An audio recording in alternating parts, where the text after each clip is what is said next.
ಶ್ರೀ ಗುರುಭ್ಯೋ ನಮಃ ಹರಿ ಓಂ. ಜನ್ಮಾದ್ಯಸ್ಯ ಯತೋನ್ಮಯಾದಿತರತಶ್ಚಾರ್ಥೇಷ್ವಭಿಜ್ಞಸ್ವರಾಟ್ ತೇನೇ ಬ್ರಹ್ಮಹೃದಾಯಾದಿಕವಯೇ ಮುಹ್ಯಂತಿ ಯಂ ಸೂರಯಃ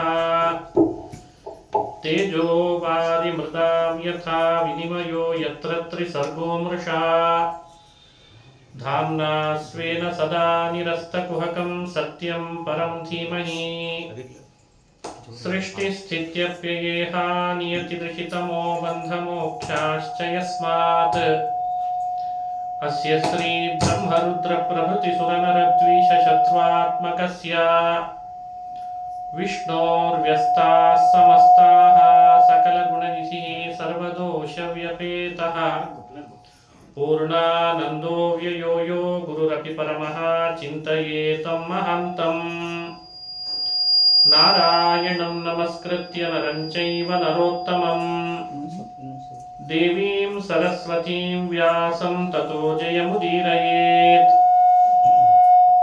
यं प्रव्रजन्तमनुपेतमपेतकृत्यं द्वैपायनो विरहकातर आजुहाव पुत्रेति तन्मयतया तरवोऽपि नेदुः तं सर्वभूतहृदयं मुनिमानतोऽस्मि अभ्रमं भङ्गरहितम् अजडं विमलं सदा आनन्दतीर्थमतुलं भजे तापत्रयापहं मूकोऽपि यत्प्रसादेन मुकुन्दशयनायते राजराजायते रिक्तो राघवेन्द्रं तमाश्रये आपादमौलिपर्यन्तं गुरूणामाकृतिं स्मरेत् तेन विघ्नाः प्रणश्यन्ति सिद्ध्यन्ति च मनोरथाः.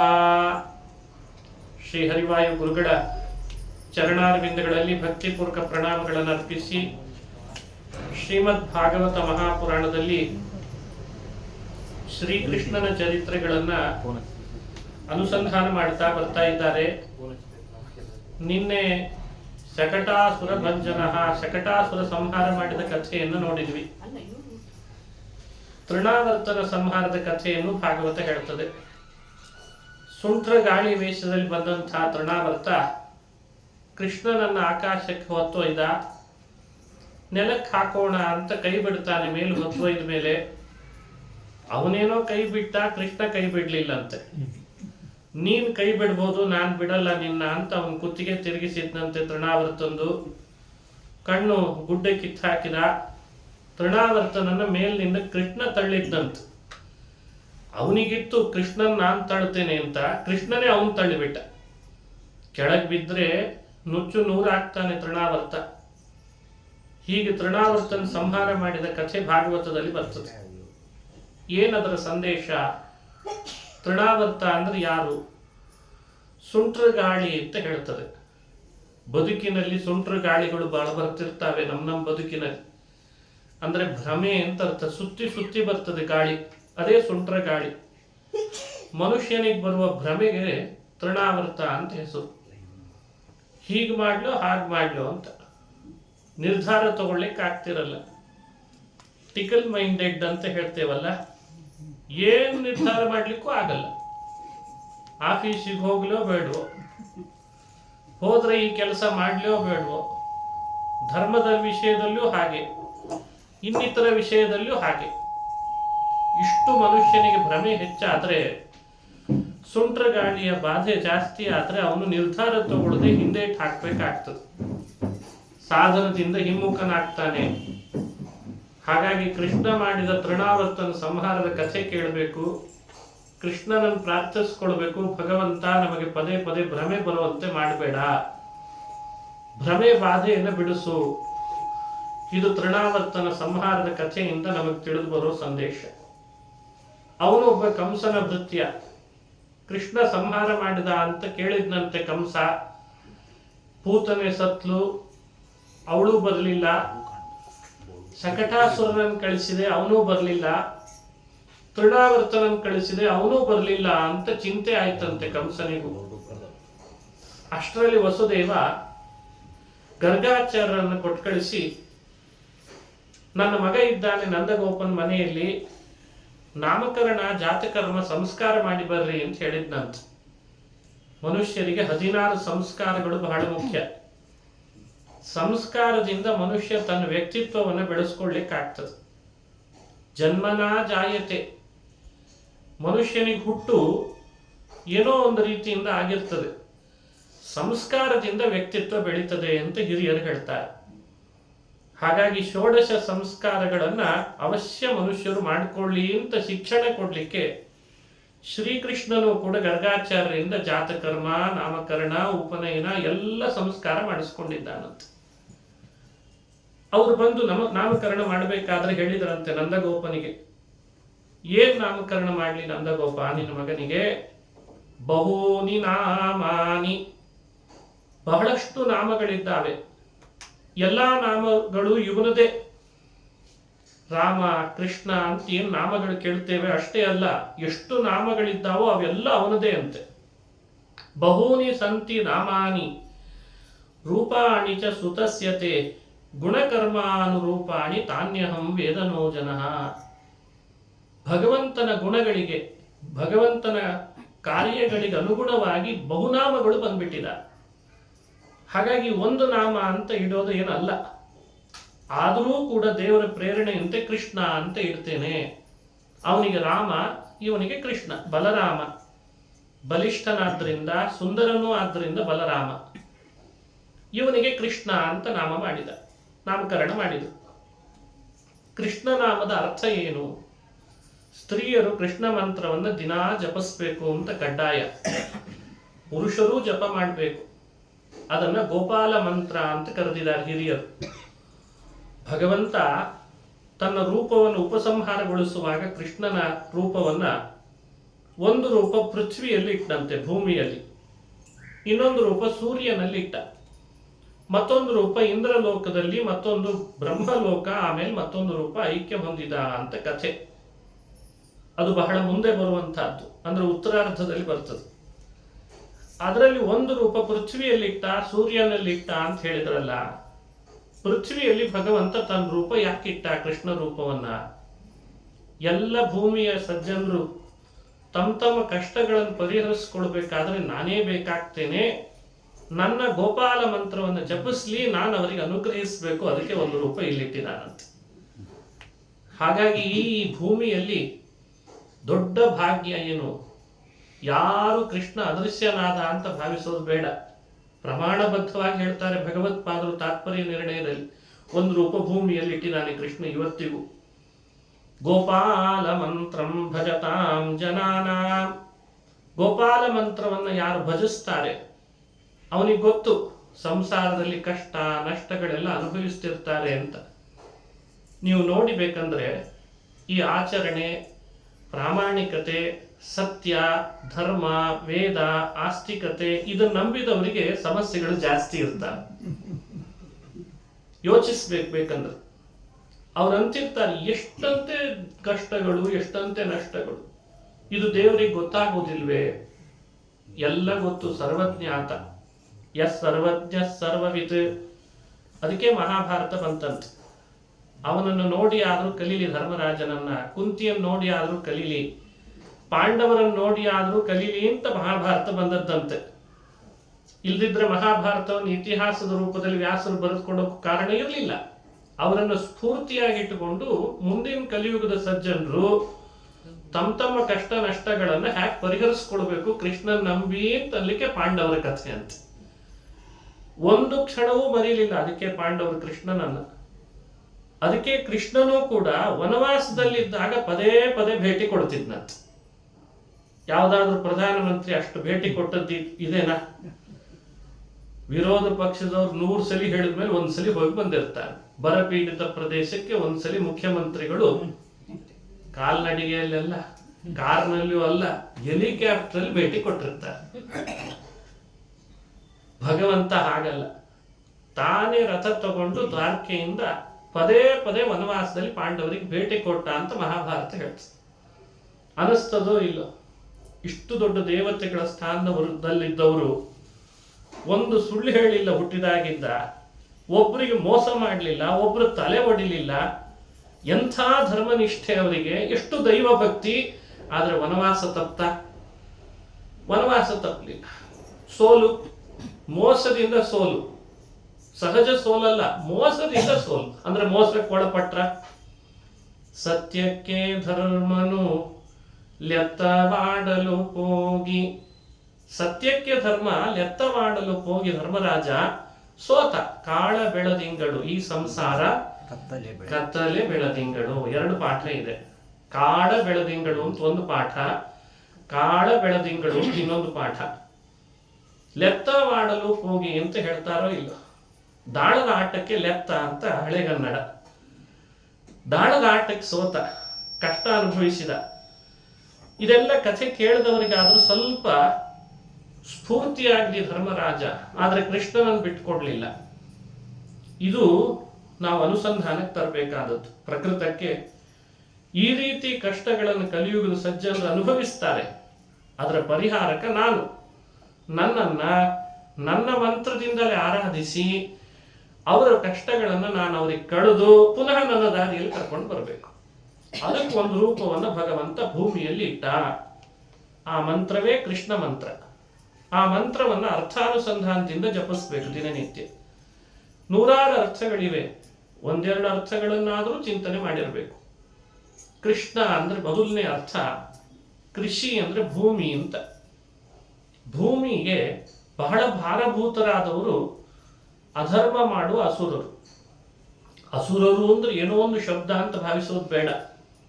ಯಾರು ಅಸುರರು ಅಂದ್ರೆ ಸ್ವಾರ್ಥ ಮೇರೆಯವರಿಗೆ ಅಸುರರು ಅಂತ ಹೆಸರಂತೆ. ಯಾರು ಹೆಚ್ಚು ಸ್ವಾರ್ಥ ಮೆರಿತಾರೆ. ಸ್ವಾರ್ಥ ಅಂದ್ರೆ ಏನು? ಅಸುರ ಅನ್ನೋ ಪದಕ್ಕೆ ಭಗವತ್ಪಾದರು ಕೊಟ್ಟ ಅರ್ಥ ವೇದ ವ್ಯಾಖ್ಯಾನ ಮಾಡುವಾಗ. ಅಸು ಅನ್ನೋ ಪದದ ಅರ್ಥ ಇಂದ್ರಿಯಗಳು, ಪ್ರಾಣ. ರ ಅಂದ್ರೆ ರಮಿಸೋದು. ಯಥೇಚ್ಛ ತಮ್ಮ ಇಂದ್ರಿಯಗಳನ್ನ ಖುಷಿಪಡಿಸ್ಲಿಕ್ಕೆ ಏನೆಲ್ಲ ಮಾಡ್ಕೊಳ್ತಾರಲ್ಲ ಅವರೇ ಅಸುರರು ಅಂತ. ಇದರಿಂದ ಸ್ಪಷ್ಟ ಆಗ್ತದೆ. ಪ್ರಾಮಾಣಿಕತೆ ಇರಲ್ಲ, ಮೋಸ ಮಾಡೋದೇ ಕಾಯಕ ಅಂತ ಮಾಡ್ಕೊಳ್ತಾರೆ. ಸುಳ್ಳನ್ನೇ ತಮ್ಮ ಜೀವನ ಅಂತ ಮಾಡ್ಕೊಂಡಿರ್ತಾರೆ. ತಾನು ಬದುಕಿದ್ರೆ ಸಾಕು, ಇನ್ನೊಬ್ರು ಬದುಕಿದ್ರೆ ಎಷ್ಟು, ಬಿಟ್ರೆ ಎಷ್ಟು ಅಂತ ಅನ್ಕೊಳ್ತಾ ಇರ್ತಾರೆ. ಇನ್ನೊಬ್ರು ಏಳಿಗೆ ಕಂಡ್ರೆ ಸಹಿಸ್ತಿರಲ್ಲ. ಅವರಿಗೆ ಯಾವ ಥರದಿಂದಲೂ ಏಳಿಗೆಯನ್ನ ಆಗ್ಬರಲ್ಲ. ಅವರಿಗೆ ಮೋಸ, ವಂಚನೆ, ಕ್ರೋಧ, ಕಾಮ, ಈರ್ಷೆ ಇವೆಲ್ಲ ಸೇರ್ಕೊಂಡ್ರೆ ಅವರಿಗೆ ಅಸುರರು ಅಂತ ಹೆಸರಂತೆ. ಅವರ ಸಂಖ್ಯೆ ಹೆಚ್ಚಾದಾಗ ಭೂಮಿಗೆ ದುಃಖ ಆಗ್ತದೆ. ಬರೀ ಇಂಥವರೇ ಬಂದ್ರಲ್ಲ ನನ್ನ ಮೇಲೆ ಅಂತ ಅವಳು. ಆಗ ಭಗವಂತ ಭೂಮಿಗೆ ಸಂತೋಷ ಕೊಡಬೇಕು ಅಂತ ತನ್ನ ಅವತಾರ ಮಾಡಿ ದೇವತೆಗಳನ್ನು ಭೂಮಿಗಿಳಿಸಿ ಸ್ವಾರ್ಥಿಗಳನ್ನ ನಿಸ್ವಾರ್ಥದ ಆಯುಧದಿಂದ ಸಂಹಾರ ಮಾಡ್ತಾನಂತೆ. ಸುಳ್ಳನ್ನ ಸತ್ಯದ ಆಯುಧದಿಂದ ಸಂಹಾರ ಮಾಡಿಸ್ತಾನೆ. ಅಧರ್ಮವನ್ನ ಧರ್ಮದ ಆಯುಧದಿಂದ ಕೊಲ್ತಾನೆ. ಇದನ್ನ ಭಗವಂತ ಮಾಡಿದ್ದಕ್ಕೆ ಭೂಮಿಗೆ ಸಂತೋಷ ಆಯಿತು. ಸಂಸ್ಕೃತದಲ್ಲಿ ಣ ಅಂದ್ರೆ ಸಂತೋಷ ಅಂತ ಅರ್ಥ. ನಕಾರೋ ನಿರ್ವೃತಿ ವಾಚಕ. ನ ಅಂದ್ರೆ ಸಂತೋಷ. ಕೃಷಿ ಭೂಮಿ ಬಹಳ ದುಃಖ ಪಟ್ಟಾಗ ಅದರ ದುಃಖವನ್ನು ಕಳೆದು ಭೂಭಾರ ಹರಣ ಮಾಡಿ ನ ಸಂತೋಷ ಕೊಡ್ತಾನಾದ್ರಿಂದ ಅವನಿಗೆ ಕೃಷ್ಣ ಅಂತ ನಾಮ ಅಂತ.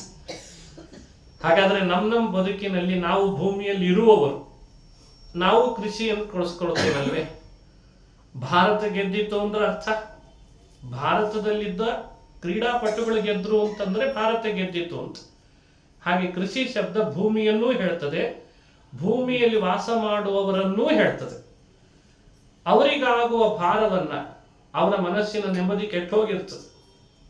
ನಾವು ಭೂಮಿಯಲ್ಲಿ ವಾಸ ಮಾಡಿದಾಗ ನಾನಾ ಕ್ಲೇಶಗಳಿಗೆ ಒಳಪಟ್ಟಿರ್ತೇವೆ. ಅದನ್ನ ಕಳೆದು ನ ಸಂತೋಷವನ್ನು ಉಂಟು ಮಾಡ್ತಾನೆ. ಆದ ಕಾರಣವೇ ಭಗವಂತನಿಗೆ ಕೃಷ್ಣ ಅಂತ ನಾಮ ಅಂತ. ಕರ್ಷನ್ ಅಂಗ್ರಿಯುಗಂ, ಒರಳು ಕಲ್ಲಿಗೆ ಕಟ್ಟಿದ ಒಂದು ಕಥೆ ಈಗ ಮುಂದೆ ಬರ್ತದೆ ಬಾಲ್ಯಲೀಲೆಗಳಲ್ಲಿ. ಅದನ್ನ ಕೃಷ್ಣ ಸಹಜವಾಗಿ ಎಳ್ಕೊಂಡು ಹೋದ. ಸಂಸ್ಕೃತದಲ್ಲಿ ಎಳೆದುಕೊಂಡು ಹೋಗೋದನ್ನ ಕರ್ಷಣ ಅಂತ ಕರೀತಾರೆ. ತನ್ನ ಟೊಂಕಕ್ಕೆ ಬಿಗಿದ ಒರಳು ಕಲ್ಲನ್ನ ಎಳೆದುಕೊಂಡು ಹೋಗ್ತಾನಾದ್ರಿಂದ ಭಗವಂತನಿಗೆ ಕೃಷ್ಣ ಅಂತ ಹೆಸರಂತೆ. ಎಷ್ಟು ಅರ್ಥ ಇದೆ ಕೃಷ್ಣ ಶಬ್ದಕ್ಕೆ. ಗೋಪಿಕೆಯರ ಮನಸ್ಸನ್ನು ಚೆನ್ನಾಗಿ ಆಕರ್ಷಿಸಿದ್ದ ತನ್ನೆಡೆಗೆ, ಯೋಗಿಗಳ ಮನಸ್ಸನ್ನೂ ಆಕರ್ಷಿಸುವವ. ಆ ಅರ್ಥದಲ್ಲಿ ಭಗವಂತನಿಗೆ ಕೃಷ್ಣ ಅಂತ ನಾಮ ಅಂತ. ಹೀಗೆ ನಾನಾ ರೀತಿ. ಮೈಬಣ್ಣ ಕಪ್ಪಿತ್ತು ಅನ್ನೋದು ಕೃಷ್ಣ ಅನ್ನೋ ಹೆಸರಿಗೆ ಅರ್ಥನೇ. ಯೋಗಿಗಳು ಚಿಂತಿಸುವ ಬಗೆ ಬಗೆಯ ಅರ್ಥಗಳನ್ನು ಅನುಸಂಧಾನ ಮಾಡಬೇಕಂತ. ದುಃಖ ಕಳೆಯುವವ, ಪಾಪವನ್ನು ಆಕರ್ಷಿಸಿ ಹೀರುವವ, ವಿಷವನ್ನು ಹೀರುವವ, ಒರಳುಕಲ್ಲನ್ನು ಹೀರುವವ, ಯುದ್ಧ ಭೂಮಿಯಲ್ಲಿ ಉತ್ತರಾರ್ಧ ಭಾಗವತದಲ್ಲಿ ಬರುವ ಕಥೆ. ಅರ್ಜುನ ಹೇಳಿದ ಕೂಡಲೇ ರಥವನ್ನು ತನ್ನ ಮಧ್ಯದಲ್ಲಿ ನಿಲ್ಲಿಸಿದ ಸಾರಥಿ. ಸೇನೆಯೋರುಭಯೋರ್ ಮಧ್ಯೆ ರಥಂ ಸ್ಥಾಪಯ ಮೇಚ್ಯುತ. ಎರಡೂ ಸೇನೆಗಳ ಮಧ್ಯದಲ್ಲಿ ರಥ ತಂದು ನಿಲ್ಲಿಸಿದ ಮೇಲೆ ಕೃಷ್ಣ ಏನ್ ಮಾಡಿದ? ಅರ್ಜುನನ ಅಪೇಕ್ಷೆ ಏನಿತ್ತು? ಯಾರ್ಯಾರೊಟ್ಟಿಗೆ ಯುದ್ಧ ಮಾಡ್ಬೇಕು, ನಾನು ನೋಡ್ಬೇಕವರನ್ನ ಅಂತ. ಆಯ್ತು, ಕೈರ್ಮಯ ಸಹ ಯೋದ್ಧವ್ಯಂ, ಯುದ್ಧ ಮಾಡುವವರು ಯಾರ್ಯಾರು ನನ್ನೊಟ್ಟಿಗೆ ಅಂತ ನೋಡ್ಬೇಕು, ಬಾ ನೋಡ್ಬಾ ಅಂತ ತಂದು ನಿಲ್ಲಿಸಿದ. ಭಾಗವತ ಹೇಳ್ತದೆ, ಅರ್ಜುನನಿಗೆ ತೋರಿಸಿದ್ದು ಒಂದು ನೆಪ ಅಷ್ಟೇ.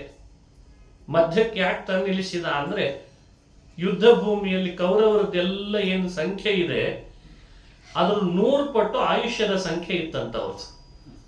ಒಬ್ಬೊಬ್ರು 106 ವರ್ಷ ಆಯುಷ್ಯ ಪಡ್ಕೊಂಡು ಬಂದಿದ್ರಂತೆ ಕೌರವರು. ಹಾಗಾದ್ರೆ ಯುದ್ಧ ಮುಗಿಯೋದು ಹೇಗೆ? ಭಗವಂತ ಸಂಕಲ್ಪಿಸಿದ್ದ 18 ದಿನದಲ್ಲಿ ಮುಗಿಬೇಕು. ಮಹಾಭಾರತದ ಪರ್ವದ ಸಂಖ್ಯೆ ಎಷ್ಟು? 18. ಯುದ್ಧ ಮಾಡಿದ ದಿನಗಳ ಸಂಖ್ಯೆ ಎಷ್ಟು? 18. ಹಾಗಾದ್ರೆ 18 ದಿನಕ್ಕೆ 106 ವರ್ಷ ಆಯುಷ್ಯ ಪಡ್ಕೊಂಡು ಬಂದವ್ರ ಜೊತೆ ಯುದ್ಧ ಮಾಡಿ ಮುಗಿಸ್ಲಿಕ್ಕೆ ಸಾಧ್ಯವಾ? ಅದಕ್ಕೆ ದೇವರು ಹೃತವತಿ ಪರಸೈನಿಕಾಯು ರಕ್ಷಣ ಅಕ್ಷಣ ಪರಸೈನಿಕಾಯು ಹೃತವತಿ. ಭೀಷ್ಮಾಚಾರ್ಯ ಹೇಳ್ತಾರೆ ಈ ಮಾತನ್ನು. ಪರಸೈನಿಕರ ಆಯುಷ್ಯವನ್ನ ಅಕ್ಷಣ ಹೃತವತಿ, ಕಣ್ಣಿನಿಂದ ಹೀರ್ಬಿಟ್ನಂತೆ. ಎಲ್ಲರದ್ದು 18 ದಿನದೊಳಗೆ ಮಾಡಿಬಿಟ್ಟ. ಐಸಿಯು ಕಳಿಸ್ಲಿಲ್ಲ, ಇಂಜೆಕ್ಷನ್ ಕೊಡ್ಲಿಲ್ಲ. ಯಾಕಂದ್ರೆ ಸ್ವಾರ್ಥ ಇಲ್ಲ ಕೃಷ್ಣನಿಗೆ, ಅದಕ್ಕೆ ಅವನಿಗೆ ಅದು ಅಪರಾಧ ಆಗ್ಲಿಲ್ಲ. ಈಗ ಹಾಗಲ್ಲ, ಈ ಕಡೆ ಬದುಕಿರೋದು ಇಲ್ಲ, ಸತ್ತಿರೋದು ಇಲ್ಲ, ಬಹಳ ಸೀರಿಯಸ್ ಇದ್ದಾರೆ ಅಂತ ಹೇಳಿರ್ತಾರೆ.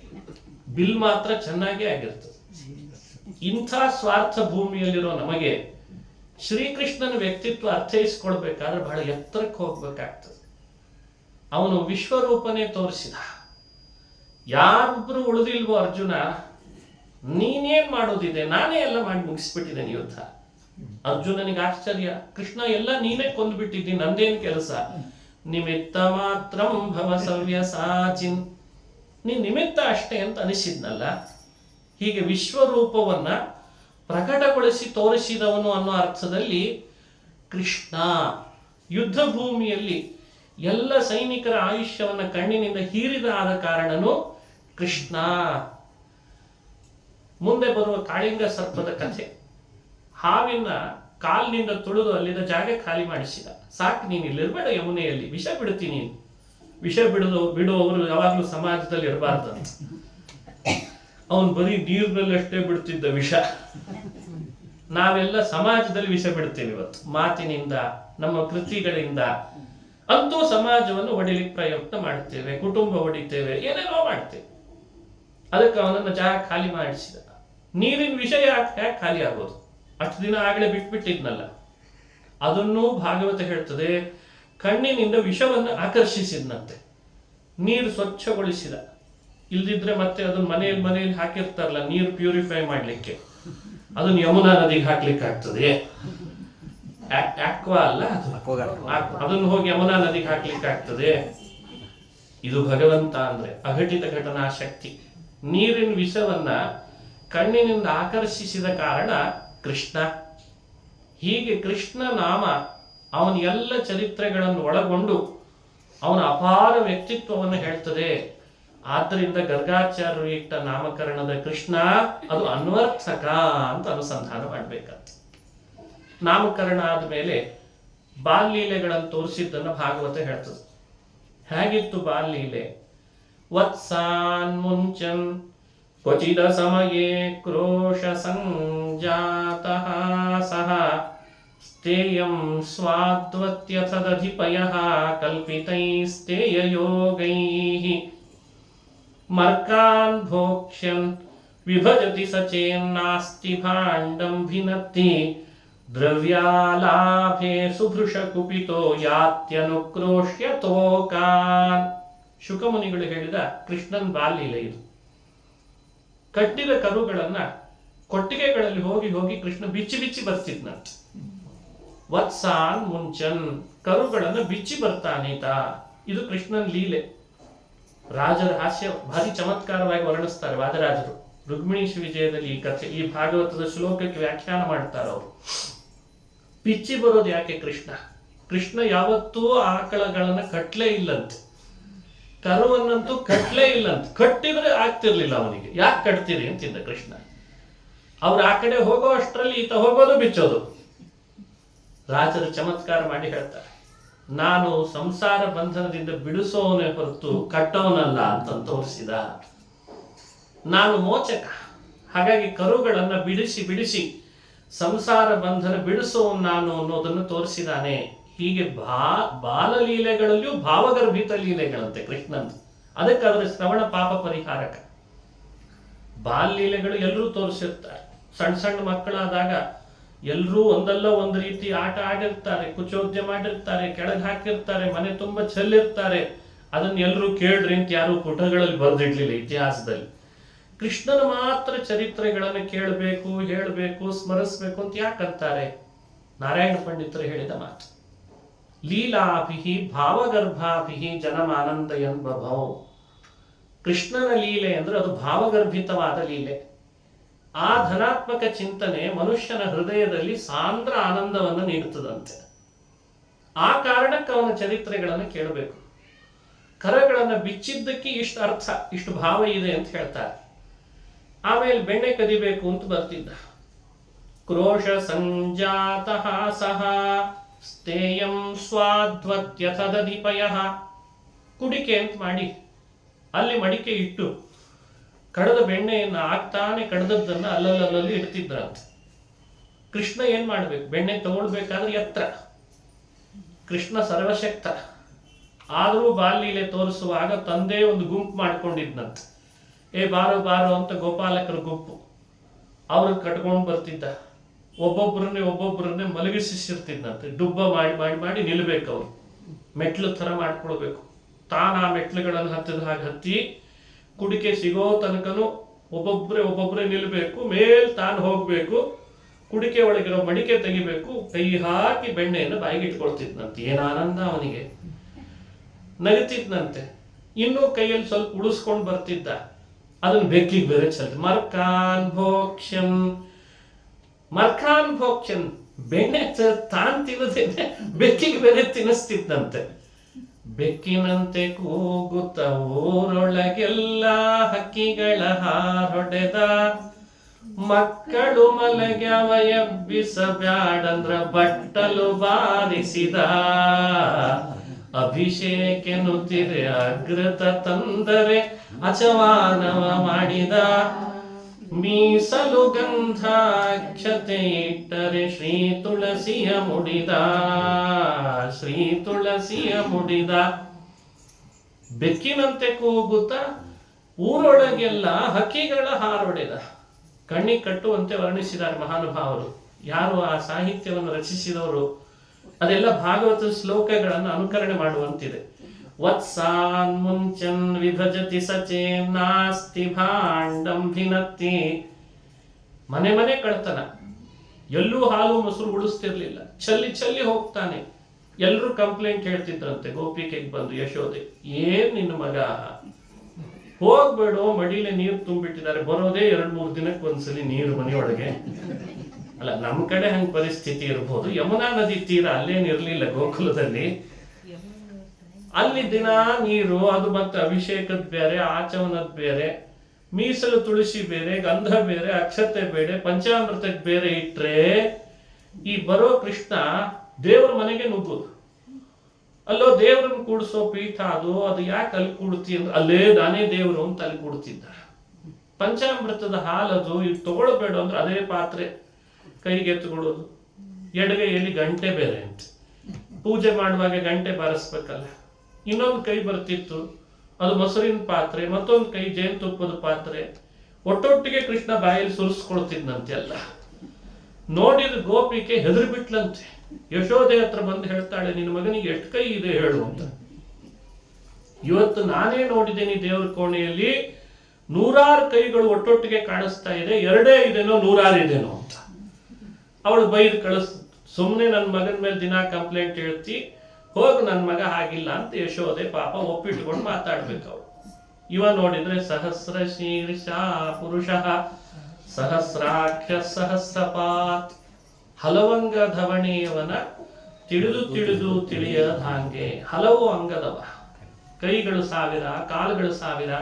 ವಿಶ್ವತಶ್ಚಕ್ಷು ಉತ ವಿಶ್ವತೋ ಬಾಹು ವಿಶ್ವತಸ್ಪಾತ್, ಎಲ್ಲವೂ ಭಗವಂತನಿಗೆ ಅನಂತ ಇರುವಾಗ ಪುಟ್ಟ ಬಾಲರೂಪಗಳಲ್ಲೂ ತನ್ನ ಭಾವವನ್ನು ಜಗತ್ತಿಗೆ ವ್ಯಕ್ತಪಡಿಸ್ತಾ ಇದ್ದಂತೆ ಬಾಲ್ಯಲೆಗಳಲ್ಲಿ. ಬೆಣ್ಣೆ ಯಾಕೆ ತಿಂದ, ಮಡಿಕೆ ಯಾಕೆ ಒಡದ? ಹಿರಿಯರು ಹೇಳ್ತಾರೆ, ಬೆಣ್ಣೆ ತಿನ್ನೋ ಉದ್ದೇಶ ಬೇರೇನಿಲ್ಲ, ಮಡಿಕೆ ಒಡೆಯೋ ಉದ್ದೇಶ ಏನು? ನಿಮ್ಮನ್ನ ಜೀವರನ್ನ ಬೆಣ್ಣೆಗೆ ಹೋಲಿಸ್ತಾರೆ. ಪರಿಶುದ್ಧನಾದ ಜೀವ ಬೆಣ್ಣೆ ಇದ್ದ ಹಾಗೆ, ಅವನಿಗೆ ತನ್ನದೇ ಆನಂದದ ವ್ಯಕ್ತಿ ಆಗದಂತೆ ಮಡಿಕೆ ಆವರಣಗಳಿದೆ. ಮಡಿಕೆಯಂತೆ ಯಾವುದದು? ಲಿಂಗದೇಹ ಅಂತ ಕರೀತಾರೆ ಹಿರಿಯರು. ಈ ಎಲ್ಲಿವರೆಗೂ ಲಿಂಗದೇಹದ ಆವರಣ ನಮಗೆ ದೂರ ಆಗಲ್ಲ, ನಮ್ಮ ಆನಂದದ ಅಭಿವ್ಯಕ್ತಿ ಆಗಲ್ಲ. ಈ ತತ್ವ ಪ್ರಮೇಯ ವಿಷಯಗಳು ತಿಳಿದಿರಬೇಕು. ಕೃಷ್ಣ ಏನ್ ಮಾಡ್ತಿದ್ದ, ಮಡಿಕೆಯನ್ನ ಕೆಳಗೆ ಚೆಲ್ತಿದ್ದಂತೆ, ಅದು ಸೀಳ್ಬೇಕು. ಬೆಣ್ಣೆಯನ್ನು ಮಾತ್ರ ಬಾಯಿಗೆ ಹಾಕೋತಿದ್ದಂತೆ. ಅಂದ್ರೆ ಜೀವರನ್ನ ನಾನು ಮೋಕ್ಷ ಕೊಡ್ಲಿಕ್ಕೆ ನನ್ನ ಹೊಟ್ಟೆಗೆ ಹಾಕೊಳ್ತೇನೆ, ಲಿಂಗ ದೇಹವನ್ನ ಚೆಲ್ತೇನೆ, ಮಡಿತೇನೆ ಅಂತ ತೋರಿಸಿದ. ಹೀಗೆ ಭಗವಂತ ಜೀವನ ಆವರ್ಕವನ್ನು ಸರಿಸಿ ಬೆಣ್ಣೆಯಂತಿರುವವನಿಗೆ ಮೋಕ್ಷ ಕೊಡ್ತೇನೆ ಅನ್ನೋ ಸಂದೇಶ ತನ್ನ ಲೀಲೆಗಳಿಂದ ತೋರಿಸಿದ್ದಾನೆ ಅಂತ ಅನುಸಂಧಾನ ಮಾಡ್ತಾರೆ. ಒಬ್ಳು ಗೋಪಿಕೆ ಕೃಷ್ಣನ ಮೇಲೆ ಸಿಟ್ಟಾತು, ಬರ್ಲಿ ಇವತ್ತು ಅವನಿಗೆ ಸಿಕ್ಕರೆ ಕೇಳು ಬೆಣ್ಣೆ ಹಾಲು ಅಂತ. ಸರಿ ಎಂದ ಕೃಷ್ಣ. ಎಲ್ಲೂ ಹುಡುಕಿದ್ರು ಬೆಣ್ಣೆ ಸಿಗುತ್ತಿಲ್ಲ, ಮೊಸರು ಸಿಗುತ್ತಿಲ್ಲ, ಹಾಲು ಸಿಗುತ್ತಿಲ್ಲ. ಏನ್ ಮಾಡ್ತಾನೆ ನೋಡೋಣ ಅಂತ ಮಕ್ಕಳ ಕೋಣೆಗೂ ಹೋದಂತೆ. ಹೋಗ್ಬೇಡ ಅಂತ ಕೂಗ್ತಿದ್ದಾಳೆ. ಅಷ್ಟರಲ್ಲಿ ಒಳಗೆ ಹೋಗೇ ಬಿಟ್ಟ. ಕೈಯಲ್ಲಿ ಬಟ್ಲು ತಗೊಂಡ. ನಾನೇನು ಎಬ್ಸಲ್ಲ ಅಂದ. ನಾನೇನು ಎಬ್ಸಲ್ಲ, ಅದಾಗಿ ಎದ್ರೆ ಗೊತ್ತಿಲ್ಲ ಅಂತ ಕೆಳಗಡೆ ಬಟ್ಲು ಬಾರಿಸಿದ. ಮಕ್ಕಳು ಮಲಗ್ಯಾವ ಎಬ್ಬಿಸ ಬ್ಯಾಡಂದ್ರ ಬಟ್ಟಲು ಬಾರಿಸಿದ. ಯಾತ್ಯನುಕ್ರೋಶ್ಯ ತೋಕಾನ್ ಅಂತ ಶ್ಲೋಕ. ಅನುಕ್ರೋಶ್ಯ ತೋಕಾನ್ ಯಾತಿ. ತೋಕ ಅಂದ್ರೆ ಸಣ್ಣ ಮಕ್ಕಳು, ಅನುಕ್ರೋಶ್ಯ ಅಂದ್ರೆ ಮಲಗಿದವ್ರನ್ನ ಎಬ್ಬಿಸಿ ಅಳಿಸ್ತಿದ್ದಂತೆ. ಮೇಲ್ನೋಟ್ಲಿಕ್ಕೆ ಅರ್ಥ ಆಗ್ಲಿಲ್ಲ ಭಾಗವತ. ಯಾಕೆ ಹಾಗೆ ಮಾಡ್ತಾನೆ? ಮಲಗಿದವ್ರನ್ನ ಎಬ್ಬಿಸ್ಬೇಕು ಯಾಕೆ, ಅಳಿಸ್ಬೇಕು ಯಾಕೆ ಅಂದ್ರೆ, ನಾನು ಶೇಷನ್ ಮೇಲೆ ಮಲಗಿದ್ದೆ, ಈಗ ಕೆಳಗಿಳಿದು ಬಂದದ್ದೇ ನೀವೆಲ್ಲ ಕಣ್ತಿರೋದು ನನ್ನ ದರ್ಶನ ಮಾಡ್ಲಿ ಅಂತ, ಈಗಲೂ ಮಲಗಿದಿರಲ್ಲ ಅಂತ ಎಬ್ಬಿಸಿ ಹೋಗ್ತಿದ್ದ ಅಂತ. ಎಷ್ಟು ಮಲಗ್ತೀರಿ? ನನ್ನ ದರ್ಶನ ಯಾವಾಗ ಮಾಡ್ಬೇಕು? ಯಾತ್ಯನುಕ್ರೋಶ್ಯ ತೋಕಾನ್ ಹಸ್ತಾಗ್ರಾಹ್ಯೆ ರಚಯತಿ ವಿಧಿಂ ಪೀಠಿಕೋ ಲೂಖಲಾದ್ಯೈಃ ಛಿದ್ರಂ ಹ್ಯಂತರ್ನೀತ ವಯುನಕ್ಷಿಕ್ಯ ಭಾಂಡೇಶು ತದ್ವತ್ ಅಂತ ಅದನ್ನು ವರ್ಣನೆ ಮಾಡ್ತಾ ಬರ್ತಾರೆ. ಈ ಬಾಲ್ಯಲೀಲೆಗಳ ಚರಿತ್ರೆ ನಮಗೆ ಕೊಡುವ ಸಂದೇಶ ಏನು? ಭಗವಂತ ನಮ್ಮ ಮನೆಯಲ್ಲೂ ಇಂಥ ಬಾಲಲೀಲೆಗಳನ್ನು ತೋರ್ಬೇಕಾದ್ರೆ ನಾವೇನ್ ಮಾಡ್ಬೇಕು? ಉದ್ದೇಶ ಕೃಷ್ಣನ್ ನೋಡ್ಬೇಕು, ಅವನನ್ನು ಅಪಗೊಳ್ಬೇಕು, ಆನಂದ ಪಡಬೇಕು, ಮುದ್ದಾಡಬೇಕು ಅಂತ ಆಸೆ ಯಾರಿಗಿರಲ್ಲ. ಗೋಪಿಕೆಯರ ಆಸೆ ಪಟ್ಟು ತಪಸ್ಸು ಮಾಡಿದ್ರಂತ. ಹಾಗಾಗಿ ಕೃಷ್ಣ ಹೇಳ್ದ, ನನ್ ಬಾಲ್ಯನೇ ನೋಡೋ ಆಸೆ ನಿಮಗಿದ್ರೆ ಗೋಕುಲದಲ್ಲಿ ಗೊಲ್ಲರಾಗಿ ಹುಟ್ರಿ, ನೀವೆಲ್ಲ ಗೊಲ್ಲತಿಯರಾಗ್ರಿ. ಆಮೇಲೆ ಕೃಷ್ಣ ಹೇಳ್ದ, ನನ್ನ ಬಾಲ್ಯಲೆಗಳನ್ನು ನೋಡೋ ಆಸೆ ಇದೆ ಅಂತಂದ್ರೆ ಮೊದಲೇ ನೀವು ವಿವಾಹಿತರು ಆಗ್ರಿ, ವಿವಾಹ ಮಾಡ್ಕೊಳ್ರಿ, ಆದ್ರೂ ನಿಮಗೆ ನನ್ನಿಂದ ಆನಂದ ಕೊಡ್ತೇನೆ, ಆದ್ರೆ ಲಕ್ಷ್ಮೀ ಸನ್ನಿಧಾನ ಬೇಕು ಅಂತ ಕೇಳ್ಕೊಳ್ಳಂತ ಹೇಳಿದ್ದಂತ. ವಿಷ್ಣುನ್ ತಪಸ್ ಮಾಡಿದ ಗೋಪಿಕೆಯರು ಕೃಷ್ಣನ್ ತಪಸ್ ಮಾಡಿದ್ದ ವಿಷ್ಣುನಲ್ದೇನು ಲಕ್ಷ್ಮೀನ್ ತಪಸ್ ಮಾಡಿ ಕೇಳ್ಕೊಂಡು, ಆಗ ಲಕ್ಷ್ಮಿ ವರ ಕೊಡ್ತಾಳೆ, ದೇವರ ಸಂಕಲ್ಪದಂತೆ ನಿಮ್ಮಲ್ಲಿ ಇಂತಿಷ್ಟು ಸಮಯ ನಾನು ಸನ್ನಿಹಿತಳಾಗ್ತೇನೆ ಅಂತ. ಎಷ್ಟು ಸಮಯ ದೇವರ ಸನ್ನಿಹಿತನಾಗ್ತಾಳೆ, ಲಕ್ಷ್ಮಿ ಸನ್ನಿಹಿತಳಾಗಿರ್ತಾಳೆ, ಅಷ್ಟೇ ದೇವರ ರಾಸೋತ್ಸವ ನಡೆಸಿದ್ದಂತ. ಕೃಷ್ಣನಿಗಾಗ 8 ವಯಸ್ಸು. 8-9ನೇ ವಯಸ್ಸಿನಲ್ಲಿ ಕೃಷ್ಣ ರಾಸೋತ್ಸವ ನಡೆಸಿದ ಅಂತ ಹರಿವಂಶ ಭಾಗವತಗಳು ಹೇಳ್ತಾರೆ. ವಾದರಾಜರು ಅದಕ್ಕೆ ಪ್ರಶ್ನಿಸಿದ್ರು. 10 ವರ್ಷದ ಮಕ್ಕಳ ಆಟಿಕೆಯ ವಯದಲ್ಲಿ ಚಿತ್ತ ಕೊರಗುವುದೇ ಅಂತ ಲಕ್ಷ್ಮೀ ಶೋಭನೆಯ ವಾಕ್ಯ. ಅಲ್ಲ, 8, 9, 10ನೇ ವಯಸ್ಸಿಗೆ ಕೃಷ್ಣ ಗೋಪಿಕಾ ಸ್ತ್ರೀಯರು ವಿವಾಹಿತರಾದ ಹೆಣ್ಣು ಮಕ್ಕಳ ಜೊತೆಗೆ ರಾಸ ನಡೆಸಿದ ಅನ್ನೋ ಕಥೆಯನ್ನು ಮಾತ್ರ ಮೇಲ್ಮೇಲ್ ತಿಳ್ಕೊಂಡು ಕಾಮುಕ ಕೃಷ್ಣ ಅಂತಂತಿರಲ್ಲ, ನಾಚಿಕೆ ಆಗಲ್ಲ ನಿಮಗೆ ಅಂತ ಕೇಳ್ತಾರೆ ವಾದರಾಜರು. ಯಾವ ಮಗುವಿಗೆ ಯಾವ ವಯಸ್ಸಿನಲ್ಲಿ ಮನಸ್ಸು ಬರ್ತದೆ, ವಿಕಾರ ಆಗ್ತದೆ, ಕಾಮ ಉಂಟಾಗ್ತದೆ ಅಂತ ಯೋಚನೆ ಮಾಡಲಿಲ್ಲ ನೀವು ಕೃಷ್ಣನ ಬಗ್ಗೆ? ಅದನ್ನು ಅವರು ಹೇಳ್ತಾರೆ. ಹಾಗಾದ್ರೆ ರಾಸೋತ್ಸವ ರಾಸಕ್ರೀಡೆ ನಡೆಸಿದ ವಯಸ್ಸು 8, 9, 10ನೇ ವಯಸ್ಸು. 7ನೇ ವಯಸ್ಸಿಗೆ ಕೃಷ್ಣ ಗೋವರ್ಧನವನ್ನು ಎತ್ತಿದ್ದಂತೆ. ಗೋವರ್ಧನ ಎತ್ತಿದ. 5, 6ನೇ ವಯಸ್ಸಿನಲ್ಲಿ ಕೃಷ್ಣ ಕಾಳಿಂಗ ಮರ್ದನ ಮಾಡಿಬಿಟ್ಟ. ಇದೆಲ್ಲ ವಯಸ್ಸಿನ ಪರಿಮಿತಿಯನ್ನ, ಅವನಿಗೇನು ವಯಸ್ಸಿಲ್ಲ, ಹುಟ್ಟಿಲ್ಲ, ಜನನ ಇಲ್ಲ, ಮರಣ ಇಲ್ಲ, ವೃದ್ಧಾಪ್ಯ ಇಲ್ಲ, ಸದಾ ನವಯುವಕನಾಗಿರ್ತಾನೆ. ಮೃಗನ್ನ ಭೀಮಂ ಯುವಾನಂ ಅಂತ ವೇದ ಹೇಳ್ತದೆ. ಅವನು ಹೇಗಿದ್ದಾನೆ ಭಗವಂತ? ಸದಾ ಯುವಕನೇ ಅಂತೆ. ಅವನಿಗೆ ಮುಪ್ಪೇ ಇಲ್ಲ. ಅವನ ದೇಹದಲ್ಲಿ ಬೆಳವಣಿಗೆ ಅಂತಿರಲ್ಲ. ನಾವು ನೀವು ತಿಳಿದಂತೆ ಹಾಲು ಮೊಸರು ಬೆಣ್ಣೆ ಬಹಳ ತಿಂದಿದ್ದ, ಭಾರೀ ಬೆಳವಣಿಗೆ ಆಗಿತ್ತು ಕೃಷ್ಣಂದು ಅಂತ ಭ್ರಮಿಸಬಾರದು ಅಂತಾರೆ ಶುಕಮುನಿಗಳು. ಯಾಕೆಂದ್ರೆ ಅವನ ದೇಹವೇ ಚಿನ್ಮಯ, ಅಪ್ರಾಕೃತವಾದ ದೇಹ. ಅಂಥ ಕೃಷ್ಣನ ಮಹಿಮೆಯನ್ನು ಶ್ರವಣ ಮಾಡುವಾಗ ಅವನಲ್ಲಿ ದೋಷ ತಿಳಿಬಾರದು. ಆ ದೋಷ ಯಾಕಿಲ್ಲ ಅಂತ ಯುಕ್ತಿಯಿಂದ ಅನುಸಂಧಾನ ಮಾಡಬೇಕು ಅಂತ ಹೇಳ್ತಾರೆ. ಎಲ್ಲ ಗೋಪಿಕೆಯರ ಮನೆಗಳಲ್ಲಿ ಕಳತನದ ನೆಪ ಹಾಕೊಂಡು ಭಗವಂತ ಹೋದಿದ್ದು ಉದ್ದೇಶ ಅವರವರ ಪುಣ್ಯ ಪಾಪಗಳನ್ನು ಸರಿಪಡಿಸಲಿಕ್ಕೆ. ಪಾಪ ಇಲ್ಲ, ಪುಣ್ಯವನ್ನು ಸರಿಪಡಿಸಿದ. ಇದು ಅಲ್ಲಿ ನಡೆದದ್ದು. ನಮ್ಮ ಮನೆಯಲ್ಲೂ ಕೃಷ್ಣ ಬಂದು ಕ್ರೀಡೆ ನಡೆಸಬೇಕಾದ್ರೆ ಮಾಡಬೇಕಾದ ಕಾರ್ಯ ಏನು? ಮಡಿಕೆಯಲ್ಲಿ ಹಾಲು ಮೊಸರು ತುಂಬಿಡಬೇಕು ಅಂತ ಅರ್ಥ. ಮಡಿಕೆ ಯಾವುದು? ನಿಮ್ಮೆಲ್ಲರ ತಲೆನೇ ಮಡಿಕೆ ಇದ್ದಾಗಿದೆ ನೋಡಿ. ಮಣ್ಣು ತುಂಬ್ಕೋಬಾರ್ದು ಅಷ್ಟೇ. ಮಡಿಕೆಯಲ್ಲಿ ಹಾಲು ಮೊಸರು ತುಂಬಿಕೊಂಡ್ರೆ ಆಯ್ತು. ಹಾಲು ಯಾವುದು? ಅನುಸಂಧಾನಕ್ಕೆ ಬರ್ತದೆ. ಆಧ್ಯಾತ್ಮಿಕವಾದ ಹಾಲು. ಎಲ್ಲ ಉಪನಿಷತ್ತುಗಳು ಗೋವುಗಳು, ಅದು ಆಕಳುಗಳು ಅಂತ ಹೇಳಿದ್ದಾರೆ ಹಿರಿಯರು. ಅರ್ಜುನನೇ ಕರ. ಯುದ್ಧ ಭೂಮಿಯಲ್ಲಿ ಕೃಷ್ಣ ಕರದ್ನಲ್ಲ ಉಪದೇಶದ ರೂಪದಲ್ಲಿ, ಭಗವದ್ಗೀತೆ ಅದೇ ಹಾಲು ಅಂತ ಅರ್ಥ. ಸರ್ವೋಪನಿಷದೋ ಗಾವಃ ದೋಗ್ಧ ಗೋಪಾಲ ನಂದನಃ ಪಾರ್ಥೋ ವತ್ಸಃ ಸುಧೀರ್ ಭೋಕ್ತ ದುಗ್ಧಂ ಗೀತಾಮೃತಂ ಮಹತ್. ಉಪನಿಷತ್ತುಗಳ ಆಕಳನ್ನ ಕೃಷ್ಣ ತಾನೇ ಕರೆದು ಅರ್ಜುನನ ನಿಮಿತ್ತ ಮಾಡಿಕೊಂಡು ಸಂಸಾರದಲ್ಲಿರೋ ನಮ್ಮಂಥವರಿಗೆ ಅಂತ ಕೊಟ್ನಲ್ಲ ಗೀತೆ, ಅದು ದುಗ್ಧಂ ಗೀತಾಮೃತಂ ಮಹತ್. ಯಾರ್ಯಾರು ಭಗವದ್ಗೀತೆಯನ್ನ ತಮ್ಮ ಮಂಡೆ ಅಂತ ಕರೀತಾರೆ. ಅದಕ್ಕೆ ಮಂಡೆ ಅಂದ್ರೆ ಅದು ಕೂಡ ಮಡಿಕೆ ಇದ್ದಾಗಿದೆ ಅಲ್ಲ ಅಂತ. ಯಾರು ತುಂಬಿಕೊಳ್ತಾರೆ, ಅಧ್ಯಯನ ಪಾರಾಯಣ ಚೆನ್ನಾಗಿ ಮಾಡ್ತಾರೆ, ಶ್ರೀಕೃಷ್ಣ ಅವರ ಮನೆಯಲ್ಲಿ ನಲದಾಡ್ತಾನೆ ಅಂತ ಒಂದರ್ಥ. ಮೊಸರು ಯಾವುದು? ಮುಂದುವರೆದ ಭಾಗ. ಅಥವಾ ವೇದವ್ಯಾಸರೇ ಕಾಮಧೇನು. ಅವರ ಮುಖದಿಂದ ಬಂದ ಮಹಾಭಾರತ, ಭಾಗವತ ಇವೆಲ್ಲ ಹಾಲುಗಳು. ಕಾಮಧೇನು ಕೊಡೋದೇ ಹಾಲನ್ನಲ್ವೇ? ಇವುಗಳನ್ನು ಯಾರು ಚೆನ್ನಾಗಿ ಅಧ್ಯಾಪನ ಮಾಡ್ತಾರೆ, ಅದೆಲ್ಲ ಹಾಲು. ಅದನ್ನ ನೋಡಿ ಭಗವಂತ ಅವರ ಮನೆಗೆ ಕಾಲಿಡ್ತಾನೆ. ಹಾಲಿಗೆ ಸ್ವಲ್ಪ ಹೆಪ್ಪ ಹಾಕಿದ್ರೆ ಏನಾಗ್ತದೆ? ಮೊಸರಾಗ್ತದೆ. ಮೊಸರನ್ನೇ ಕಡೆದು ಮಜ್ಜಿಗೆ ಮಾಡಿ ಕಡೆದು ಮತ್ತೆ ಮತ್ತೆ ತೆಗೆದ್ರೆ ಅಲ್ಲಿ ಬೆಣ್ಣೆ ಬರ್ತದೆ. ಆ ಬೆಣ್ಣೆನೇ ಕಾಯಿಸಿದ್ರೆ ಮುಂದೆ ಬರೋದೇ ತುಪ್ಪ. ಅಂದ್ರೆ ಭಗವಂತನಿಗೆ ಬಹಳ ಅಪೇಕ್ಷಿತವಾದದ್ದು ಎಂಥದ್ದು ಅಂದ್ರೆ, ಎಷ್ಟೆಷ್ಟು ಪ್ರಯತ್ನ ಪೂರ್ವಕ ವಿಮರ್ಶೆ ಮಾಡಿ ಮಥಿಸಿ ನನ್ನನ್ನು ಪಡಿತೀರಿ, ಅಷ್ಟಷ್ಟು ನಾನು ಸಿಗ್ತೇನೆ ಅನ್ನೋ ತೋರಿಸ್ಬೇಕಾಗಿದೆ. ನಾನು ಸಾಮಾನ್ಯದಿಂದ ಸಿಗೋದಲ್ಲ, ಸಾಮಾನ್ಯ ಪ್ರಯತ್ನದಿಂದ ದೇವರು ಸಿಗುತ್ತಾನೆ ಅಂತ ಭಾವಿಸಬಾರ್ದು. ಪರಿಶುದ್ಧ ಮನಸ್ಸಿಗೆ ನಾನು ಒಲಿತೇನೆ, ಪ್ರಾಮಾಣಿಕರಿಗೆ ಒಲಿತೇನೆ, ಭಕ್ತಿಗೆ ಒಲಿತೇನೆ, ಶ್ರದ್ಧೆಗೆ ಒಲಿತೇನೆ. ಇದನ್ನ ಗೋಪಿಕಾ ಸ್ತ್ರೀಯರಿಗೆ ಒಲಿದು ಕೃಷ್ಣ ಸಮಾಜಕ್ಕೆಲ್ಲ ಸಂದೇಶ ಕೊಡುತ್ತಾನೆ. ಮುಗ್ಧರು ಗೋಪಿಕೆಯರು. ಅವರಿಗೆ ಪಟ್ಟಣದ ಯಾವುದೇ ಗಾಳಿ ಬೀಸಿರಲಿಲ್ಲ.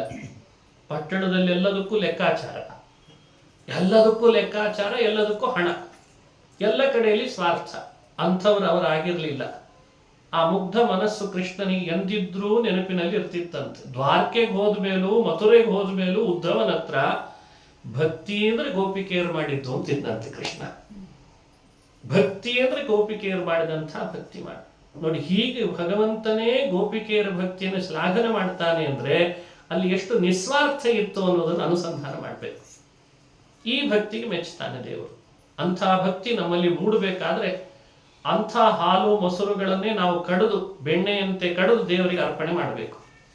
ಅದನ್ನ ವಿಚಾರ ವಿಮರ್ಶೆ ಅನ್ನೋ ಅರ್ಥದಲ್ಲಿ ವಿಚಾರ ಮಂಥನ ಅನ್ನೋ ಅರ್ಥದಲ್ಲಿ ಹಿರಿಯರೆಲ್ಲ ನಮಗೆ ಹಿಂದಿನಿಂದ ಕರೀತಾ ಬಂದರು. ಗೋಪಿಕೆಯರಿಗೆ ಮಜ್ಜಿಗೆಯಲ್ಲಿ ಬೆಣ್ಣೆ ಕಡಿಯೋದು ಹೇಗೆ ಕರ್ತವ್ಯ ಆಗಿತ್ತೋ, ನಮಗೆಲ್ಲ ನಮ್ಮ ಬದುಕಿನಲ್ಲಿ ಶಾಸ್ತ್ರಗಳನ್ನು ಚೆನ್ನಾಗಿ ಆಲೋಢನೆ ಮಾಡಿ ವಿಚಾರ ಮಂಥನ ಮಾಡೋದು ನಮಗೆ ಕರ್ತವ್ಯ ಅಂತ ಆಗ್ತದೆ. ಹಾಗೆ ಕೃಷ್ಣ ನಮಗೆ ಉಪಲಬ್ಧನಾಗ್ತಾನೆ. ಈ ಸಂದೇಶವನ್ನು ಭಾಗವತ ಅನುಸಂಧಾನ ಮಾಡಿಸ್ತದೆ. ಹೀಗೆ ಮೊಸರನ್ನು ತಿಳಿದುಕೊಳ್ಳ್ರಿ, ಬೆಣ್ಣೆ ತಿಳ್ಕೊಳ್ರಿ, ತುಪ್ಪ ತಿಳಿರಿ. ಹಾಲಿಂದೆಲ್ಲ ಪೌಷ್ಟಿಕತೆ ಮೊಸರಿನಲ್ಲಿಯೂ ಬಂದಿರ್ತದೆ. ಮೊಸರಿನಿಂದೆಲ್ಲ ಪುನಃ ಬೆಣ್ಣೆಗೆ ಬರ್ತದಂತೆ ಮಜ್ಜಿಗೆ ರೂಪದಿಂದ ಕಡಿದ ಮೇಲೆ. ಬೆಣ್ಣೆಗಿಂತ ಹೆಚ್ಚು ಶಕ್ತಿ ಕೊಡೋದು ಯಾವುದು ಅಂದ್ರೆ ತುಪ್ಪ. ಯಾವಾಗಲೂ ಗೋರಸಗಳಲ್ಲಿ ಉತ್ತರೋತ್ತರವಾಗಿ ಬಲಿಷ್ಠತೆ ಜಾಸ್ತಿ. ಹಾಲು, ಮೊಸರು, ಬೆಣ್ಣೆ, ತುಪ್ಪ. ಗೋರಸ ಅಂತ ಹಿರಿಯರು ಕರೆದಿದ್ದಾರೆ ಇದನ್ನು. ಶಾಸ್ತ್ರಗಳಲ್ಲಿ ಗೋರಸಂ ಅಂತ ಕರೆದ್ರಂತೆ. ನಾವು ದಿನಾ ತುಪ್ಪನಾದರೂ ಸೇವಿಸ್ಬೇಕು ಅಂತ. ಅದಕ್ಕೆ ನಾಸ್ತಿಕ ಚಾರ್ವಾಕ, ದರ್ಶನಗಳಲ್ಲಿ ಚಾರ್ವಾಕ ಅಂತ ಒಬ್ಬ, ಆತ ಹೇಳಿದ ಮಾತು ಕನ್ನಡೀಕರಿಸಿದ್ರು. ಆಮೇಲೆ ನಮ್ಮ ಬುದ್ಧಿವಂತರೆಲ್ಲ ಸೇರ್ಕೊಂಡು ಆತ ಏನು ಹೇಳಿದ, ಸಾಲ ಮಾಡಿದ್ರು ಪರವಾಗಿಲ್ಲ, ಋಣಂ ಕೃತ್ವ ಘೃತಂ ಪಿಬೇತ್ ಅಂತ ಸಂಸ್ಕೃತದ ನುಡಿ. ಋಣ ಮಾಡಿ, ಋಣ ಅಂದ್ರೆ ಸಾಲ, ಸಾಲ ಮಾಡಿದ್ರು ಪರವಾಗಿಲ್ಲ ಮಾರಾಯ, ತುಪ್ಪ ತಿನ್ಕೊಂಡು ಬದುಕಬೇಕು ನೋಡು ಅಂತಿದ್ದ. ಬಡಿ ಗಿಡಿ ಮೈಲಿಗೆಲ್ಲ ಆಮೇಲೆ ಸಾಲ ಮಾಡಿಬಿಡು, ತುಪ್ಪ ತಿನ್ನೋದು ಮರಿಬೇಡ ಅಂತಿದ್ದ. ಅವನು ನಾಸ್ತಿಕ. ಅವನಿಗೆ ಆತ್ಮ ಬೇಡ, ಪರಮಾತ್ಮ ಬೇಡ, ಇಹಲೋಕ ಬೇಡ, ಪರಲೋಕ ಬೇಡ, ಪಾಪ ಪುಣ್ಯಗಳ ಚರ್ಚೆ ಬೇಡ. ಒಂದರ್ಥದಲ್ಲಿ ಲೆಫ್ಟಿಸ್ಟ್ ಅಂತ ಅನುಭವಿಸ್ಬೇಕಂದ್ರೆ, ಯಾಕಂದ್ರೆ ಅವ್ರಿಗೆ ಸಿಟ್ಟಾಗಬಾರ್ದಲ್ಲ ಅಂತ ಹಾಗೆ ಹೇಳಿದೆ ಅಷ್ಟೇ. ಅವನಿಗೆ ಗೊತ್ತು ತುಪ್ಪದ ಮಹಿಮೆ ಏನು ಅಂತ. ಅವನು ಯಾವುದೋ ಒಂದು ಅರ್ಥದಲ್ಲಿ ದರ್ಶನಗಳನ್ನು ಜಗತ್ತಿಗೆ ಕೊಟ್ಟ ಮಹಾನುಭಾವ ಇರಲಿ. ನನಗನಿಸ್ತು ಹಾಲು, ಮೊಸರು, ಬೆಣ್ಣೆ ಅಂದ್ರೆ ಉಪನಿಷತ್ತು, ವೇದ, ಬ್ರಹ್ಮಸೂತ್ರ ಅವೆಲ್ಲ ಹಾಲು, ಮೊಸರು, ಬೆಣ್ಣೆಗಳಾಗಿದ್ದಾವೆ. ನಮಗೆ ಸ್ವಲ್ಪ ಕಠಿಣ ಆದ್ರೆ ಹಾಲಿಂದೆಲ್ಲ ಸಾರ, ಮೊಸರಿನ ಸಾರ, ಬೆಣ್ಣೆಯ ಸಾರ, ಹರಿಕಥಾಮೃತ ಸಾರ, ಅದನ್ನಾದ್ರೂ ಸೇವನೆ ಮಾಡಿಬಿಟ್ರೆ ತುಪ್ಪದಂತೆ ಭಗವಂತ ಸುಲಭನೋ ಹರಿ ತನ್ನವರನು ಅರಗಳಿಗೆ ಬಿಟ್ಟಗಲನೋ, ರಮಾಧವನ ವಲಿಸರರಿಯದೆ ಪಾಮರರು ಬಳಲುವರು ಭವದೊಳಗೆ. ಎಂಥ ಅದ್ಭುತ! ಶ್ರವಣ ಮನಕಾನಂದವೀವುದು, ಅದೆಂಥ ಅದ್ಭುತ ಶ್ಲೋಕಗಳು. ಅಲ್ಲಿ ಅರ್ಥ ಎಷ್ಟು ಚೆನ್ನಾಗಿದೆ. ಮಲಗಿ ಪರಮಾದರದಿ ಪಾಡಲು, ಕುಳಿತು ಕೇಳುವ ಕುಳಿತು ಪಾಡಲು, ನಿಲುವ ನಿಂತರೆ ನಲಿವ ನಲಿದರೆ ಒಲಿವೆನಾ ನಿಮಗೆಂಬ. ಸುಲಭನೋ ಹರಿ ತನ್ನವರನ್ನು ಅರಗಳಿಗೆ ಬಿಟ್ಟಗಲನೋ, ಎಂದೂ ತನ್ನ ಭಕ್ತರನ್ನು ಬಿಟ್ಟಗಲಪ್ಪ. ಅಂಥ ಶ್ರೀಹರಿ ಒಲಿಸ್ಲಿಕ್ಕೆ ಅವಕಾಶ ಇದ್ರು ನಾವು ಪಾಮರರು ಬಳಲುವರು ಭವದೊಳಗೆ, ಇನ್ನೂ ಸಂಸಾರದೊಳಗೆ ಬಳಲ್ತಿದ್ದೇವೆ ಅಂದ್ರೆ, ಅರೆ ಆಸ್ತಿಕರಾಗಿ ಮನುಷ್ಯ ದೇಹ ಪಡ್ಕೊಂಡು ಸಜ್ಜನರದ್ದೆಲ್ಲ ಮಾತುಗಳನ್ನು ಕೇಳಿ ಇಂಥ ಒಳ್ಳೆ ವಂಶದಲ್ಲಿ ಹುಟ್ಟಿ ಇನ್ನೂ ನನಗೆ ಆ ಕಷ್ಟ ಬಂದಿದೆ, ಈ ಕಷ್ಟ ಬಂದಿದೆ, ಆ ಗ್ರಹ ಸರಿ ಇಲ್ಲ, ಈ ಜಾತಕ ಸರಿ ಇಲ್ಲ, ಅಲ್ಲೇನೋ ಆಗೋಯ್ತು, ಇದು ಬ್ಯಾಡ್ ಲಕ್ಕು, ಇದು ಗುಡ್ ಲಕ್ಕು, ಛೇ ಛೇ ಛೇ ಛೇ ಛೇ, ಇಲ್ಲಿ ವಾಸ್ತು ಸರಿ ಇಲ್ಲ. ಎಂದು ಸರಿ ಆಗ್ತಿ ಹೇಳಿ ನೀನು? ಯಾವತ್ ಸರಿ ಆಗ್ತಿ? ಮನುಷ್ಯನಾಗಿ ನೀನ್ ಎಂದು ನಿರಂಬಳನಾಗ್ತಿ? ನೀನೆಂದು ಸ್ವಸ್ಥಾತ್ಮನಾಗ್ತಿ? ನೀನೆಂದು ಸ್ವಾವಲಂಬಿ ಆಗ್ತಿ? ಯಾಕೆಂದ್ರೆ ಸುಲಭನೋ ಹರಿ ತನ್ನವರನ್ನು ಅರಗಳಿಗೆ ಬಿಟ್ಟಗಲ. ನೀನ್ ಹಿಂದೆ ಓಡಾಡ್ತಿದ್ದಾನೆ, ತಿರುಗುತ್ತಿಪ್ಪ ಅಂತಾರೆ. ಗಗನಚರ ವಾಹನ ಖೇಚರ ವಾಹನನಾದ ಶ್ರೀಹರಿ ಪರಿವಾರ ಸಮೇತ ನಮ್ಮ ಹಿಂದೆ ತಿರುಗ್ತಿರ್ತಾನಂತೆ, ದೇವಭಕ್ತರು ಅಂತ ಹೇಳಿ. ನಮಗ ಅವನ ಅರಿವೇ ಇಲ್ಲದೆ ಇದ್ದಾಗ ನಾವಿದ್ರೆ ಹೇಗೆ? ಈ ತತ್ವ ತಿಳಿಸ್ಬೇಕಾಗಿದೆ, ಇದನ್ನು ಅನುಸಂಧಾನ ಮಾಡಿಸ್ಬೇಕಾಗಿದೆ. ಆ ರೀತಿ ಶಾಸ್ತ್ರಗಳು ಹೇಳಿದ್ದನ್ನ ಮನಸ್ಸಿಗೆ ತಂದುಕೊಂಡು, ಹಾಲು ಮೊಸರು ಬೆಣ್ಣೆಗಳು ಅಂದ್ರೆ ಅದು ಅಪ್ರಾಕೃತವಾದ ವೇದ ವಾಂಗ್ಮಯ, ಪೌರುಷೇಯ ಅಪೌರುಷೇಯ ವಾಂಗ್ಮಯಗಳು ಅಂತ ತಿಳಿದು ಅವುಗಳ ಅಧ್ಯಯನ ಅಧ್ಯಾಪನ ಸ್ಮರಣೆಗಳಲ್ಲಿ ನಮ್ಮನ್ನು ತೊಡಗಿಸ್ಕೊಂಡ್ರೆ ಗೋಪಿಕೆಯರ ಮನೆ ಮನೆಗಳಲ್ಲಿ ನಲದಾಡಿದ ಕೃಷ್ಣ ನಮ್ಮ ಮನೆಗಳಲ್ಲೂ ನಲದಾಡ್ತಾನೆ ಅನ್ನೋ ಸಂದೇಶವನ್ನ ಈ ಚರಿತ್ರೆಗಳಿಂದ ತಿಳಿಸ್ತಾ ಇದೆ. ಹೀಗೆ ಕೃಷ್ಣ ಮುಂದುವರೆದು ತನ್ನ ಚರಿತ್ರೆಗಳಲ್ಲಿ ದಾಮೋದರ ಅಂತ ಆದ, ಅದನ್ನು ತೋರಿದ. ಮನೆ ಮನೆಗಳಲ್ಲಿ ಕಳ್ಳತನದ ಕಥೆ ಕೇಳಿ ಯಶೋದೆ ಒಮ್ಮೆ ಕಟ್ಟಾಕ್ತೇನೆ ಅಂತ ಬಂದ್ಲು. ಕಟ್ಲಿಕ್ಕೆ ಹಗ್ಗ ತಗೊಳ್ತಾಳೆ, ಕೃಷ್ಣನ್ ಗಟ್ಟಿ ಹಿಡಿದು. ಮೊದಲು ಸಿಗಲೇ ಇಲ್ಲ ಕೃಷ್ಣ ಕೈಗೆ, ಬಹಳ ಹೊತ್ತಾದ್ಮೇಲೆ ಸಿಕ್ಕ. ಹಗ್ಗ ನೋಡಿದ್ರೆ ಎಷ್ಟೆಷ್ಟು ಹಗ್ಗ ಜೋಡಿಸ್ತಾಳೆ, ಕೃಷ್ಣನ್ ಟೊಂಕಕ್ಕೆ ಬೀಳ್ದ ಕೂಡಲೇ 2 ಅಂಗುಲ ಕಡಿಮೆ ಆಯ್ತಂತೆ. ಕೃಷ್ಣನನ್ನು ಕಟ್ಟಲಿಕ್ಕೆ ಪ್ರಾಕೃತ ಹಗ್ಗ ಸಾಲದು, ಅದರ ಶಕ್ತಿ ಸಾಲದು. ಕೃಷ್ಣನನ್ನು ಕಟ್ಟಬೇಕಾದ್ರೆ ಏನಿದ್ರು ಭಕ್ತಿಯ ಹಗ್ಗ ಬೇಕು. ಇದನ್ನ ಜಗತ್ತಿಗೆ ಸಾರಬೇಕಾಯ್ತು.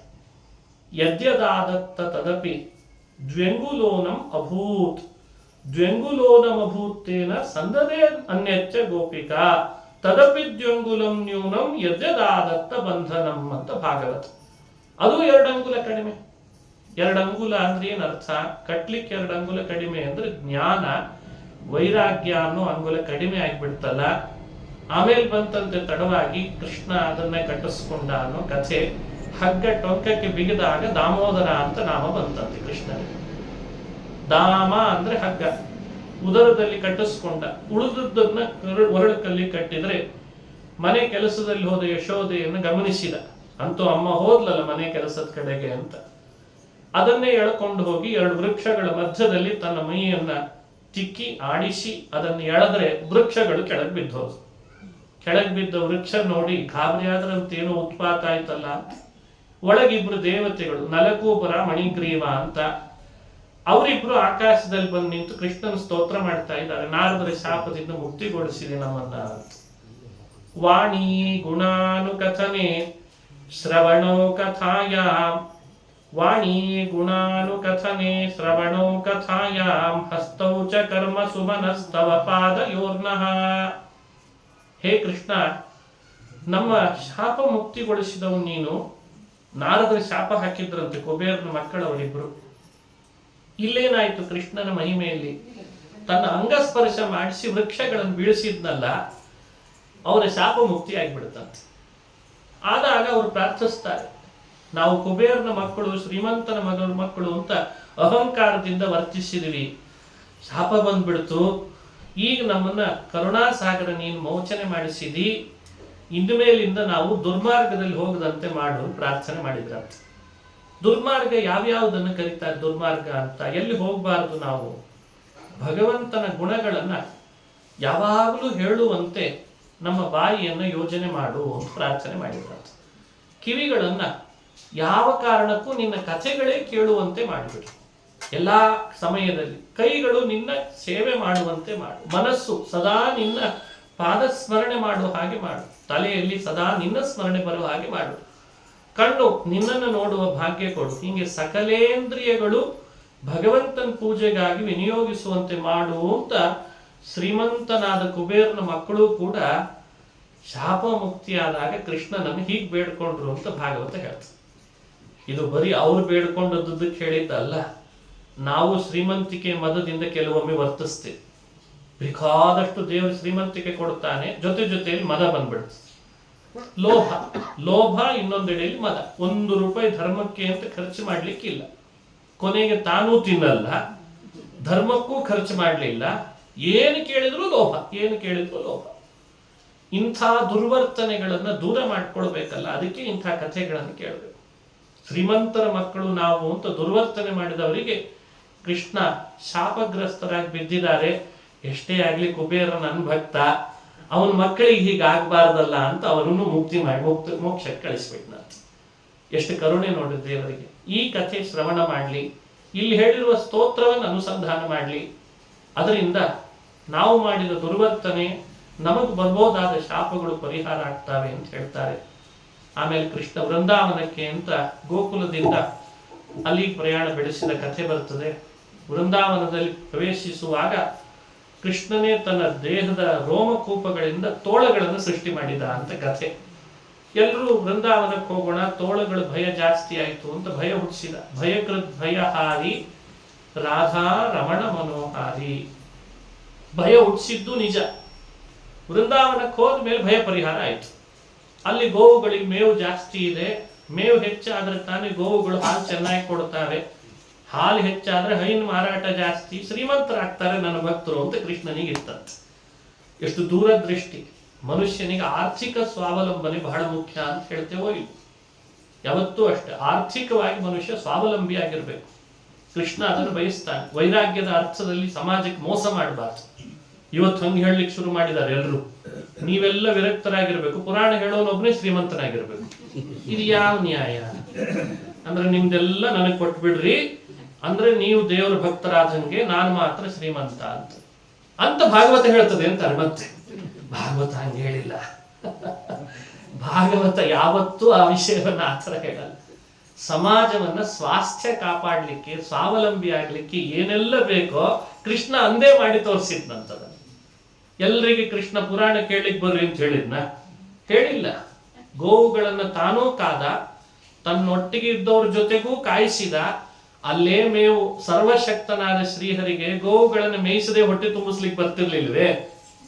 ಹಾಗಾಗಿ ಕೃಷ್ಣ ಆಕಳ ಕಾದಿದ್ದಾನೆ, ದನಗಾಯಿ ಅಂತ ಅನಿಸ್ಕೊಂಡಿದ್ದಾನೆ. ನಮಗೆಲ್ಲ ಸಂದೇಶ ಕೊಟ್ಟ, ಜಗತ್ ಕಾಯೋ ನಾನೇ ದನ ಕಾಯೋನಾಗಿದ್ದೇನೆ, ನೀವೆಲ್ಲ ಕೆಲಸ ಬಿಟ್ಟು ಕೂತ್ರೆ ಹೇಗೆ ಅಂತ ನಮಗ್ ಸಂದೇಶ ಕೊಟ್ಟನಂತೆ. ಹಾಗಾಗಿ ಹುಟ್ಟಿನಿಂದ ಹಿಡಿದು ಸಾಯೋವರೆಗೂ ಮನುಷ್ಯ ಕರ್ತವ್ಯವನ್ನ ಮಾಡಲೇಬೇಕು.